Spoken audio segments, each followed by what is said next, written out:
Hello, मैं पंकज मालविया स्वागत करता हूं आप सबका अरावली पाठशाला पर, जहां आपको मिलेंगे कक्षा 9, 10, 11, 12 के वीडियो लेक्चर। और वहां पर मैं आपको पढ़ा रहा था कक्षा 10 के लेसन नंबर 5, जिसका नाम था जैव प्रक्रम या लाइफ प्रोसेस। जैव प्रक्रम में हमने जो पोषण वाला पार्ट था वो हमने पढ़ लिया था। उसके बाद हमने श्वसन वाला पार्ट पढ़ लिया था। और आज हम पढ़ने वाले हैं रक्त परिसंचरण तंत्र या ब्लड सर्कुलेशन सिस्टम। और रक्त परिसंचरण तंत्र में हमको क्या करना था, सबसे पहले अपने जो पोषण पढ़ा था उसमें हमने क्या किया कि भोजन को अपने अंदर ग्रहण किया, उसको पचाया, उसको अवशोषित किया और अवशोषित करने के बाद उसको रक्त में पहुंचा दिया था। ये काम हमने किस में किया था, पोषण वाले में। उसके बाद श्वसन में हमने क्या किया कि उस रक्त से जो पोषक पदार्थ ग्लूकोज वगैरह थे उनके ऊर्जा मुक्त की थी ऑक्सीजन की सहायता से। ये हमने किस में किया था, श्वसन वाले में। लेकिन और श्वसन में साथ में क्या किया था, ऑक्सीजन और O2 को शुद्ध भी किया था। लेकिन जो परिसंचरण तंत्र है इसमें क्या करना है कि ये रक्त अपने शरीर के विभिन्न भागों तक, कोशिकाओं तक पहुंचा था और वहां पर श्वसन की क्रिया हुई थी। लेकिन ये जो रक्त पहुंचा किसके माध्यम से, तो ये रक्त जो पहुंचा है वो किसके माध्यम से, रक्त परिसंचरण तंत्र के माध्यम से ही पहुंचा है। और आज उसी के बारे में हम पढ़ेंगे।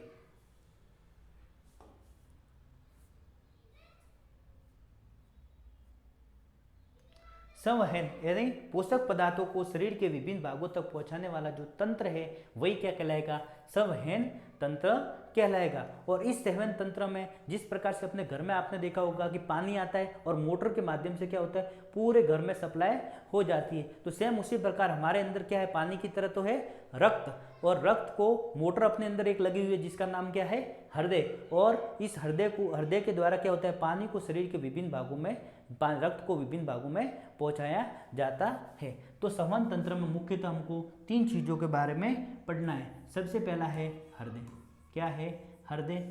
दूसरा है धमनी और शिराएं, धमनी और शिराएं। जिस प्रकार से घर में अपने पाइपलाइन होती है उसी प्रकार क्या होते हैं शरीर में धमनी और शिराएं, ये ब्लड वेसल्स होती है। उसके बाद है धमनी शिराएं होगी, उसके बाद है रक्त। तो सबसे पहले हार्ट आ गया, अपने आर्टरी और वाइन्स आ गई, और उसके बाद है रक्त या ब्लड आ गया। अब इस रक्त परिसंचरण तंत्र में हमको क्या करना है, बारी बारी से एक बार रक्त को पढ़ना है, एक बार हृदय को पढ़ना है, एक बार धमनी और शिरा को पढ़ना है। हृदय का क्या काम है कि हृदय एक मोटर की तरह या पंप की तरह कार्य करता है, जो शरीर को, अपने रक्त को शरीर के विभिन्न भागों तक पहुंचाने का काम करेगा। उसके बाद धमनी और शिराएं, जिस प्रकार से घर में अपने पाइप सिस्टम होता है उसी प्रकार अपने शरीर में क्या है, पाइप सिस्टम बिछा हुआ है जिसको धमनी और शिराएं कहते हैं। और उसके बाद है रक्त, जैसे पानी बहता है उसी तरह क्या पोषक पदार्थों को रक्त लेके शरीर के विभिन्न भागों में पहुंचाने का काम करता है। हम सबसे पहले किसको लेंगे, रक्त को पढ़ेंगे। किसको पढ़ेंगे, रक्त को। तो ये जो रक्त होता है, इस रक्त में 2 प्रकार की चीजें होती है। एक तो होता है इसका ठोस पार्ट या सॉलिड पार्ट, जिसमें क्या होता है कि अलग अलग कणिकाएं होती है। ये हो गया ठोस वाला, और एक है तरल वाला part, liquid part. Liquid part में क्या होता है कि लिक्विड पार्ट को क्या बोलते हैं, प्लाज्मा। क्या बोलते हैं, प्लाज्मा बोलते हैं। क्या बोलेगी इसको, प्लाज्मा। और इसका रंग कैसा होता है, इसका रंग पीला होता है। और ये जो प्लाज्मा वाला पार्ट है वो अपने रक्त का लगभग 55%, कितना, 55% होता है।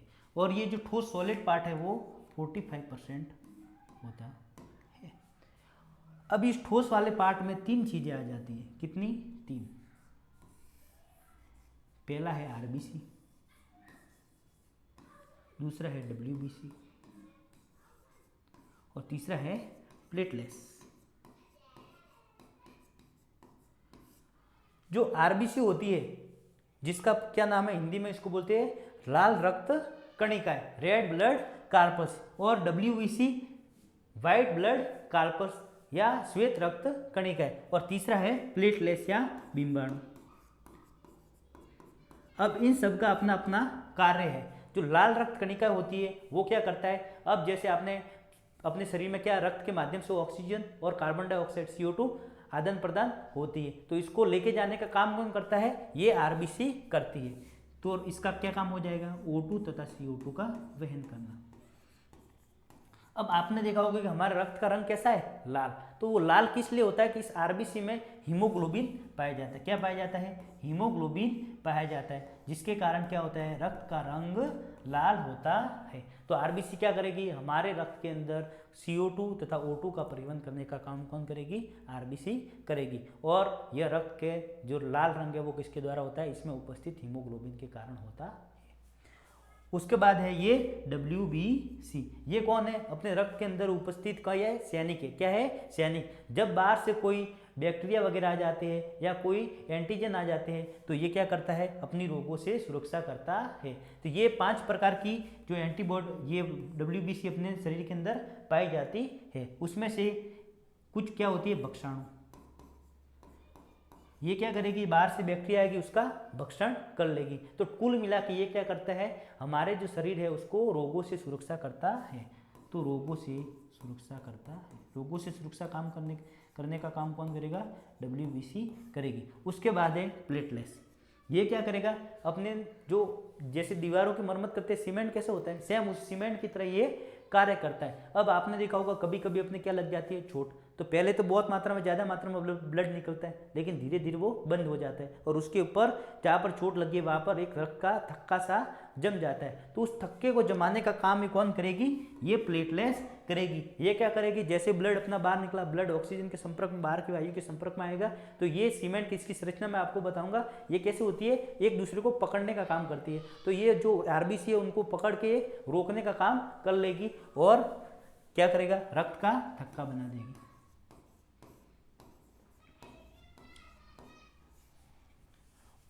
और प्लाज्मा में क्या होता है, प्लाज्मा में अब जैसे अपने ठोस ठोस वाले पार्ट को सारा निकाल दिया, WBC निकाल दिया, आरबीसी निकाल दिया और प्लेटलेट्स निकाल दिया। अब जो तरल वाला पार्ट है प्लाज्मा, अब उसमें सिर्फ तरल वाले पार्ट में क्या होगा, अब हमारे शरीर में रक्त में सिर्फ आरबीसी, WBC और प्लेटलेट्स ही थोड़ी है, उसमें उत्सर्जी पदार्थ है, कुछ प्रोटीन है। तो ये सारे पदार्थ कहाँ पर मिले हुए होते हैं, प्लाज्मा में मिले हुए होते हैं।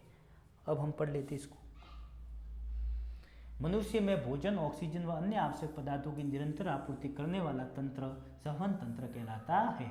मानव सहन तंत्र के मुख्य अवयव इस प्रकार है। सबसे पहला है हृदय, उसके बाद है रक्त नलिकाएं व धमनी। अब देखो, धमनी और शिरा को भी आपस में छोटी छोटी जो वाइन्स होती है वो जोड़ती है, जिसको क्या बोलते हैं, केशिकाएं बोलते हैं। उसके बाद है वहन माध्यम या रक्त या लसिका, जो लेके जाने वाला माध्यम है वो क्या है, रक्त है और लसिका। रक्त को अपन ने पढ़ लिया। लसिका क्या होती है, लसिका प्लाज्मा की तरह ही होती है, लेकिन उसमें क्या जो प्रोटीन की मात्रा होती है वो कम होती है।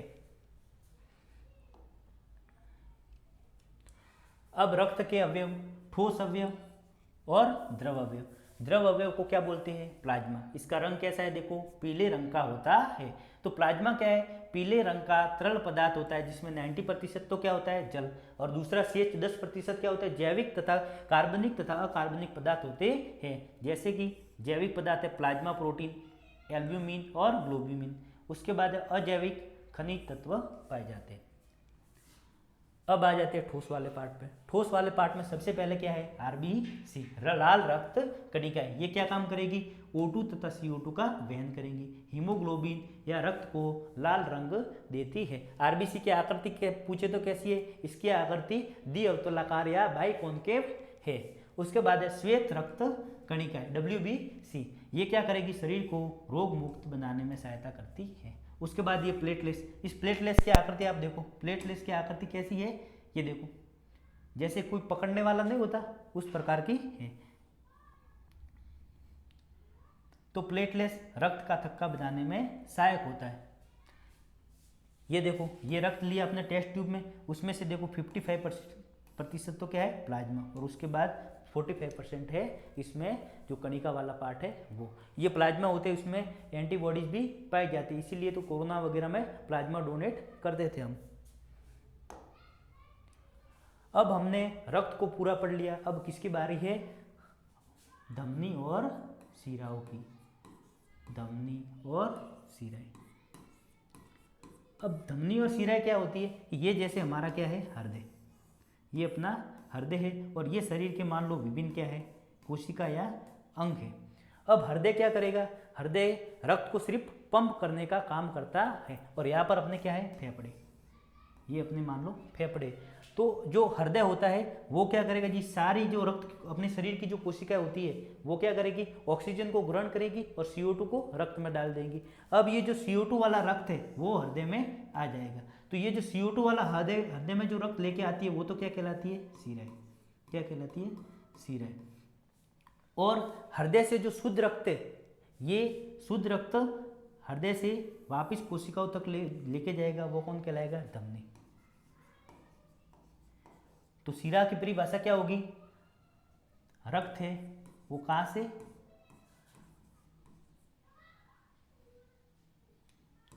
अंग से कहां पर, किसकी तरफ लेके जा रही है, हृदय की तरफ। शिरा क्या करेगी, रक्त है वो कहां से, हृदय से अंगों तक लेके जाएगी। दूसरा, जो ये धमनियां होती है वो कैसी होती है, इनकी भित्ति देखो ये कैसी होती है, मोटी होती है। तो इनकी जो भित्ति होती है वो कैसी होती है, ये मोटी होती है और ये सामान्य पतली होती है। ये जो धमनी होती है वो क्या होती है, अपने अंदर की सतह पर ऊतक के नीचे पाई जाती है। लेकिन जो ये अपने यहाँ पर दिख रही है हाथों पर, ये क्या होती है, शिरा। तो शिरा ऊपरी परत पर पाई जाती है। तो ये शिरा क्या होती है, सतही। और जो धमनी होती है वो होती है आंतरिक। कैसी होती है, आंतरिक होती है। और जो ये धमनी होती है इसमें किसी प्रकार के जो वाल या कपाट नहीं लगे हुए होते हैं, इसमें वाल नहीं होते हैं और इसमें वाल होते हैं। वाल क्या होते हैं, जैसे ये धमनी आ गई या ये शिरा आ गई, इस शिरा के यहाँ पर कपाट लगे हुए होते हैं, इस दरवाजा टाइप होता है जिसको क्या बोलते हैं, वाल बोलते हैं। तो धमनी किसको बोलते हैं, शिरा किसको बोलते हैं, ये अपन को समझ में आ गया। अब ये देखो रक्त वाहिनी। अब आपने देखा होगा मुख्य जो धमनियां होती है वो क्या कर रही है, मुख्यतः शुद्ध रक्त को लेके आ रही है, ज्यादातर, हमेशा नहीं बल्कि ज्यादातर शुद्ध रक्त को लेके जा रही है। और ये जो शिराएं होती है वो अशुद्ध रक्त को लेके जा रही है। इसका अपवाद है एक जो फुफ्फुसीय जो धमनियां होती है वो क्या करती है, अशुद्ध रक्त को लेके जाती है, ये इसका अपवाद है। जो शिरा होती है उसमें जो फुफ्फुसीय शिरा होती है वो शुद्ध रक्त को लेके जाती है, वो इसका अपवाद है। हम पढ़ लेंगे। धमनी क्या होती है, धमनी ऑक्सीकृत रुधिर, कैसा, ऑक्सीजन युक्त रक्त को हृदय से शरीर के विभिन्न अंगों तक, कहाँ से, हृदय से शरीर के विभिन्न अंगों तक ले जाने वाली क्या कहलाती है, धमनी। अपवाद इसका है फुफ्फुसीय धमनी। शिरा क्या करती है, अंगों से अनऑक्सीकृत, जिसमें ऑक्सीजन नहीं है, मतलब अशुद्ध रक्त एकत्रित करके वापस हृदय में लाती है। अपवाद इसका क्या है, फुफ्फुसीय शिरा। भित्तियाँ कैसी होती है, मोटी व अधिक लचीली होती है, इसमें वाल नहीं होती। ये कहाँ पर होती है, सतह की तरफ पाई जाती है, ये सतही नहीं होती है, यह ऊतकों के नीचे पाई जाती है। ये कहाँ पर, नीचे पाई जाती है। और ऊपर अपने क्या, ये शिरा, ये क्या होती है, सतही होती है। शिरा की भित्ति कम मोटी व कम लचीली होती है, इसमें क्या होती है, वाल होते हैं। ये धमनी और शिराएं हो गई। अब अपन को किसको पढ़ना है, हृदय की संरचना को पढ़ना है।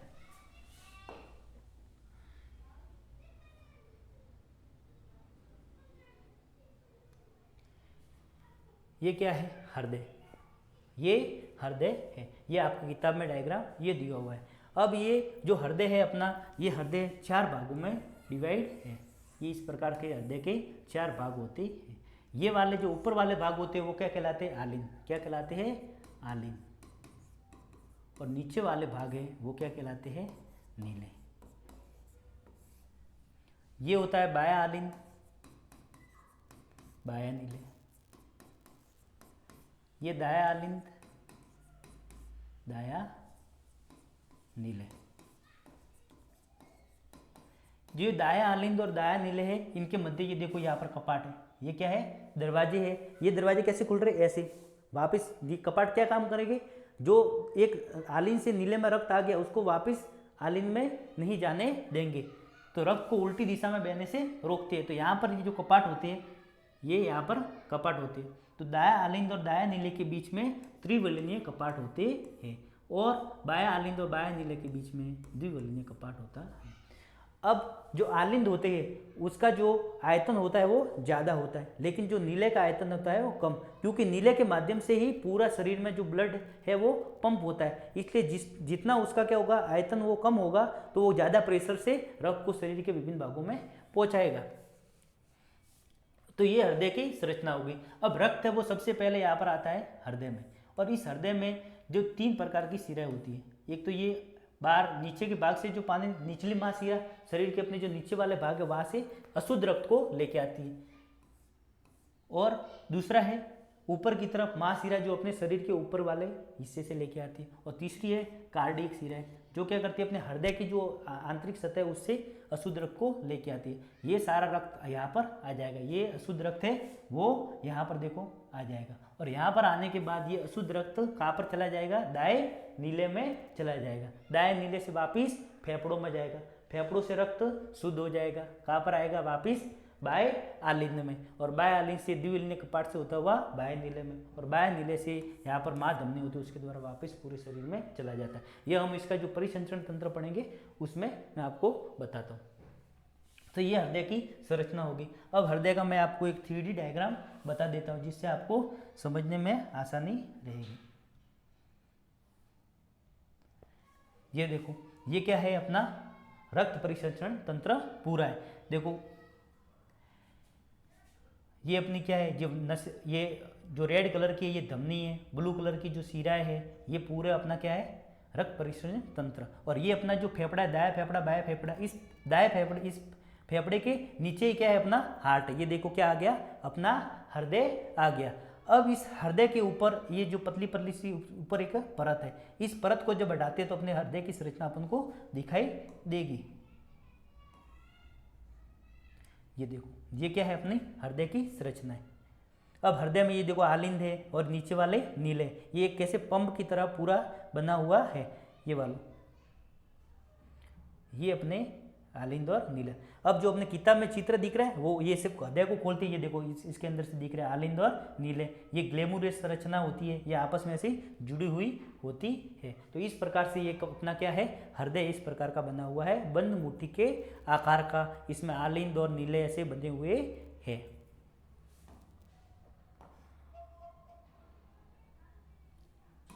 ये देखो, ये क्या है अपना पूरा हृदय। यहाँ से देखो ये नीले आलिंद और नीलों में बटा हुआ है। तो देखो मानव हृदय एक पंप की तरह है जो शरीर में रुधिर का परिसंचरण करता है। आलिंद की अपेक्षा नीले की पेशियां मोटी होती है क्योंकि नीले को पूरे शरीर में रक्तचाप से रुधिर को भेजना होता है। हृदय में उपस्थित वाल्व रुधिर प्रवाह को उल्टी दिशा में जाने से रोकते हैं। अब हम रुधिर के रक्त का दोहरा परिसंचरण तंत्र पढ़ेंगे। तो अपना जो रक्त है वो क्या होता है हृदय में 2 बार आके गुजरता है, इसीलिए अपने अंदर कौन सा पाया जाता है दोहरा रक्त परिसंचरण तंत्र। ये अपन आगे पढ़ते हैं।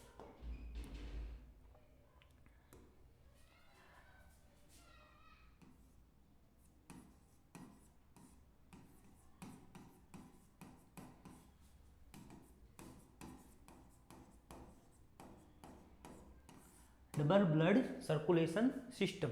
अब जैसे ये क्या है अपना हृदय, अब मैंने आपको बताया था हृदय कितने भागों में विभाजित है, 4 कोष्ठकों में विभाजित है। यहाँ पर आ जाए क्या आ जाएगा, यहाँ पर कपाट, ये त्रिविलिनी कपाट आ जाएगा, यहाँ पर द्विविलिनी कपाट आ जाएगा। ये बायां आलिंद, ये बायां नीले,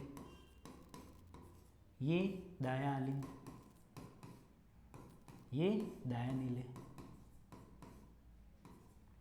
अब सबसे पहले ये यहाँ पर आप मान लेते हैं अपनी ये शरीर के विभिन्न अंग और इनकी क्या है कोशिकाएं हैं, और यहाँ पर अपने क्या है फेफड़े, यहाँ पर अपने क्या है फेफड़े है,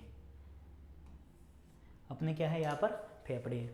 तो जब सबसे पहले क्या होगा कि हमारी कोशिकाओं में मान लो ब्लड चला गया, और यहाँ से कोशिकाओं ने क्या किया कि रक्त ऑक्सीजन तो ले ली ब्लड में से, और CO2 किसको दे दी ब्लड को दे दी, और यहाँ से रक्त जाएगा किसमें अपने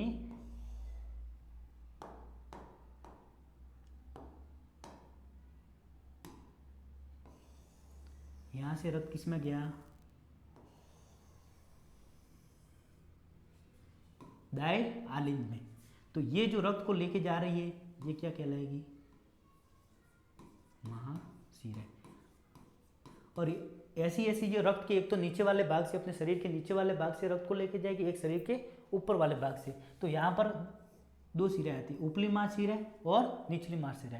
तो ये ऊपरी होगी, निचली शरीर के नीचे वाले भाग से लेके आ रही है, और ये ऊपर वाले भाग से।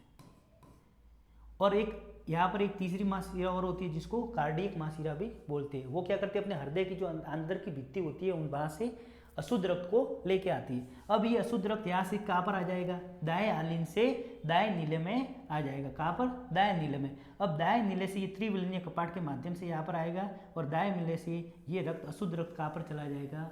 अपने फेफड़ों में चला जाएगा। ये अशुद्ध रक्त यहाँ से किस में गया? फेफड़ों में। अब ये फेफड़ों में जाएगा किससे? फुफ्फुसीय या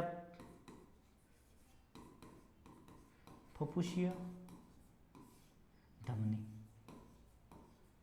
फुफ्फुसीय धमनी हमने क्या पढ़ा था? फुफ्फुसीय धमनी में कौन सा रक्त बहता है? अशुद्ध। देखो याद रखने के, जो जिसकी तरफ लेके जा रही है उसको क्या बोलते हैं? धमनी। अब ये फेफड़ों की तरफ रक्त को लेके जा रही है तो फुफ्फुसीय हो गया, और फेफड़ों की तरफ लेके जा रही है मतलब धमनी। अब हृदय की तरफ अपन जो ब्लड लेके जाते हैं उसको अपन धमनी पढ़ते हैं, उसी तरह फेफड़ों की तरफ लेके जाएगी फुफ्फुसीय धमनी। अब फेफड़े क्या करेंगे?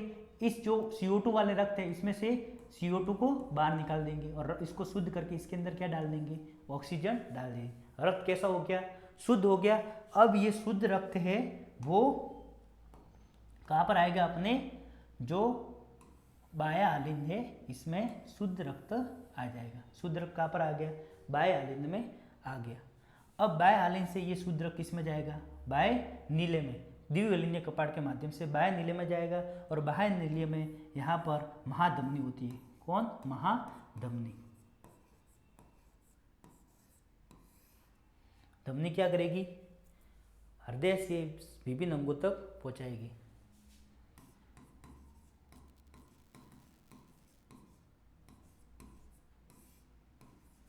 ये फुफ्फुसीय शिरा, इसमें शुद्ध रक्त बहता है। इस महाधमनी के माध्यम से वापस पूरे शरीर में अपने ब्लड वापस शुद्ध रक्त पहुंच जाएगा। तो इस प्रकार देखो रक्त है वो कितनी बार? 2 बार अपने जो शरीर के अंदर से, अपने हृदय के अंदर से गुजरा। ये क्या हुआ? दोहरा रक्त परिसंचरण तंत्र हो गया। क्या हुआ? सबसे पहले रक्त कहाँ पर आया? अपने दाएं आलिंद में। दाएं अशुद्ध रक्त था, दाएं आलिंद से गया दाएं नीले में। दाएं नीले से रक्त कहाँ पर गया? फेफड़ों में। फेफड़ों ने क्या किया? उसमें से जो CO2 निकाल दिया, ऑक्सीजन उसको दे दी। वहाँ से रक्त किस में आ गया? अपने बाएं आलिंद में। बाएं आलिंद से बाएं नीले में। वहाँ से रक्त क्या हो गया? अपने शरीर की विभिन्न कोशिकाओं तक जाएगा। शरीर को वापस कोशिका क्या करेगी? इस ऑक्सीजन का उपयोग करके CO2 इसमें वापस डालेगी। यही पूरा सर्कल है वो पूरा चलता रहता है। यही क्या है? रक्त परिसंचरण तंत्र या दोहरा रक्त परिसंचरण तंत्र। ये डायग्राम बना हुआ है, जो मैंने समझाया वो का वो है। देखो ये है फुफ्फुसीय धमनी। यहाँ पर फुफ्फुसीय धमनी के माध्यम से रक्त सबसे पहले आया शरीर की महाशिराओं के माध्यम से।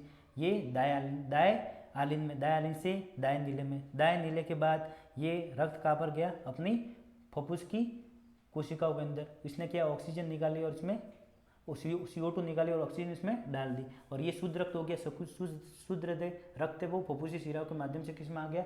बाएं आलिंद में। बाएं आलिंद से कहाँ पर गया? महाधमनी के द्वारा बाएं अपने शरीर के विभिन्न भागों में चला गया, और ये क्या हो गया? अपने शरीर में दोहरा रक्त परिसंचरण तंत्र या डबल ब्लड सर्कुलेशन सिस्टम हो गया। लसिका क्या है? लसिका एक उत्तक है जो शरीर की प्लाज्मा की तरह होता है, लेकिन इसमें अल्प मात्रा में प्रोटीन होता है। लसिका कहाँ पर पाया जाता है? जो प्लाज्मा वाला भाग पड़ा था उसी में लसिका होती है। अब अपने पाठ के स्टार्टिंग में पढ़ा कि जो चीज़ें हम पढ़ेंगे मनुष्य में पढ़ेंगे और पेड़ पौधों में पढ़ेंगे। अब मनुष्य में तो अपने रक्त अपना जो हृदय है वो क्या कर रहा है? सभी शरीर के विभिन्न भागों में जो ब्लड की सप्लाई कर रहा है। लेकिन जो पेड़ पौधे उनको भी तो क्या करना है? पोषक पदार्थ अपने जो शरीर के विभिन्न पार्टों में चाहिए। पत्तियों को चाहिए, तनों को चाहिए, जड़ों को चाहिए, सबको चाहिए। तो ये पोषक पदार्थ जो पौधे में है वो कैसे पहुंचते हैं उसका अध्ययन हम करेंगे पादप परिवहन में। अब पादप जो पौधा होता है उसमें 2 चीजें होती है, एक होती है जाइलम और एक होते हैं फ्लोएम। ये क्या होते हैं? उत्तक होते हैं, जो क्या करते हैं? पौधे के अंदर जो जल और जो पोषक पदार्थ है उनका आदान प्रदान करने का कार्य करते हैं। अब ये जाइलम क्या होता है कि ये मान लो क्या है,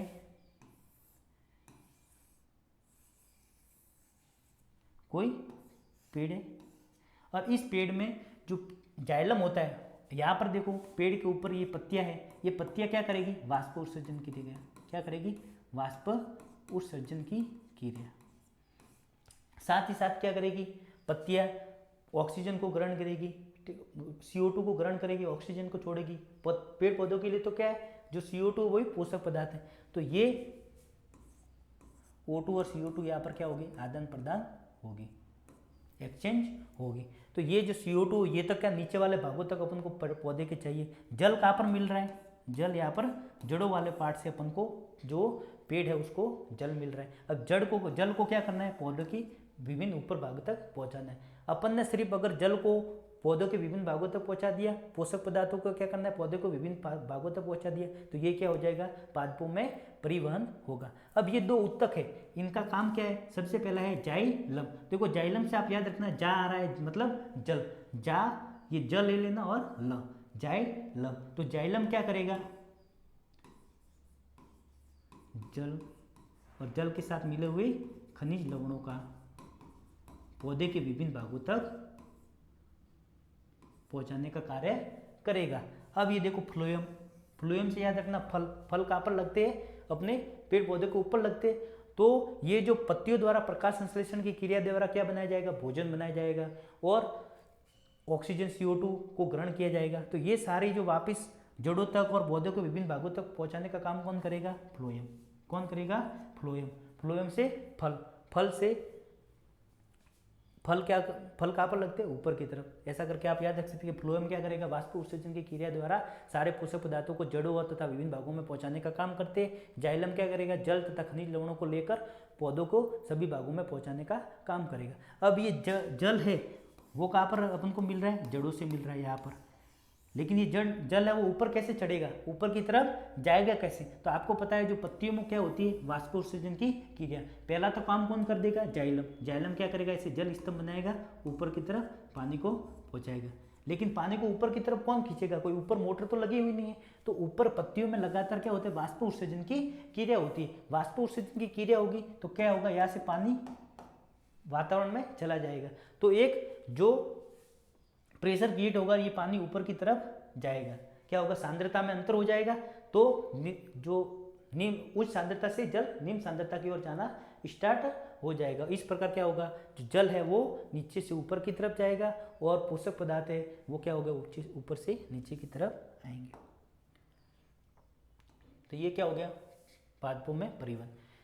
पादपों में परिवहन के लिए जाइलम पादप तंत्र का एक अवयव होता है जो मृदा से प्राप्त जल और खनिज लवणों का वहन करता है। जाइलम क्या करता है, जाइलम से जल और खनिज लवणों का वहन करता है। जबकि फ्लोएम पत्तियों द्वारा प्रकाश संश्लेषित उत्पादों को पौधे के अन्य भागों में पहुंचाने का काम करता है। जड़ व मृदा के मध्य आयन सांद्रण में अंतर के चलते जल मृदा से जड़ों में प्रवेश कर जाता है तथा इसी के साथ एक जल स्तंभ का निर्माण हो जाता है। जल को लगातार ऊपर की ओर धकेलता है, यही दाब जल को उच्च वृक्ष के विभिन्न भागों तक पहुंचाता है। यही जल पादप के वायवीय भागों द्वारा वाष्प के रूप में वातावरण में विलीन हो जाता है। यह प्रक्रम वाष्प उत्सर्जन कहलाता है। वाष्प उत्सर्जन क्या है कि जो पत्तियों के माध्यम से जल का है वो वाष्प के रूप में वातावरण में चला जाना जल वाष्प उत्सर्जन की क्रिया कहलाता है। अब ये देखो फ्लोएम और जाइलम का काम है।